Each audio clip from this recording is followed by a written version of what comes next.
Party ఆవిర్భవించిన దగ్గర నుంచి కూడా జగన్మోహన్ రెడ్డి గారి పిలుపు మేరకు పార్టీలో జాయిన్ అయ్యి పార్టీ పనిచేస్తూ వచ్చాను.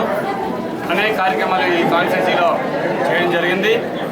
మరి గ్రామ స్థాయి బూత్ స్థాయి దగ్గర నుంచి కూడా ఈ నియోజకవర్గంలో పార్టీని బలోపేతం చేశాం. నాతో పాటు సైనికుల్లాగా సోదరిమణులు అందరూ కూడా తమ్ముళ్ళు అందరూ కూడా కష్టపడి వైఎస్ఆర్ కాంగ్రెస్ పార్టీని ఈ కాన్స్టిట్యున్సీలో బలోపేతం చేశాం తెలుగుదేశం పార్టీతో పోటీగా.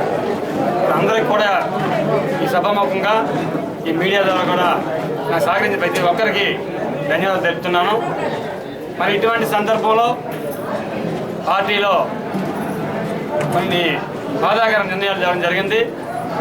అయినప్పటికీ ఈరోజు నేను పార్టీ నాయకుడి మీద నమ్మకంతో అభిమానంతో గౌరవంతో ఈరోజు కూడా 4వ తారీఖున నన్ను సమన్వయకర్త తీసి వేరే వ్యక్తిని సమన్వయకర్తగా కొత్తగా జాయిన్ అయిన వ్యక్తిని వేసినప్పుడు కానీ ఆ రోజు కూడా ఈ కాన్స్టిట్యున్సీలో మన సోదరులందరూ కూడా సోదరిమణులందరూ కూడా ఎంపీటీసీగా జడ్పీటీసీగా పోటీ చేస్తున్నారు.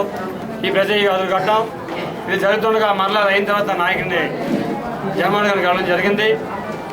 ఈ నియోజకవర్గంలో వాస్తవ విషయాలన్నీ కూడా ఆయన వివరించడం, మొన్న కూడా హైదరాబాద్ కలిసి ఇక్కడ ఉన్న కార్యకర్తల మనోభావాలు, ఇక్కడ నాయకుల తాలూకా మనోభావాలు, ఇక్కడ ఉన్న వాస్తవ పరిస్థితికి కూడా నేను చెప్పడం జరిగింది. అయితే నిన్న మళ్ళీ ఒక బాధాకరమైన విషయం, మరి కొత్తగా జాయిన్ అయిన వ్యక్తిని అభ్యర్థిగా టీవీలో ప్రకటన చేయడం చూశాను. అయితే మేమందరం కూడా ఒకటే ఈరోజు ఈ ముఖ్య కార్యక్రమ సమావేశం, నేను రేపు నామినేషన్ అయిపోతున్నా. రేపు వైఎస్ఆర్ కాంగ్రెస్ పార్టీ తరఫున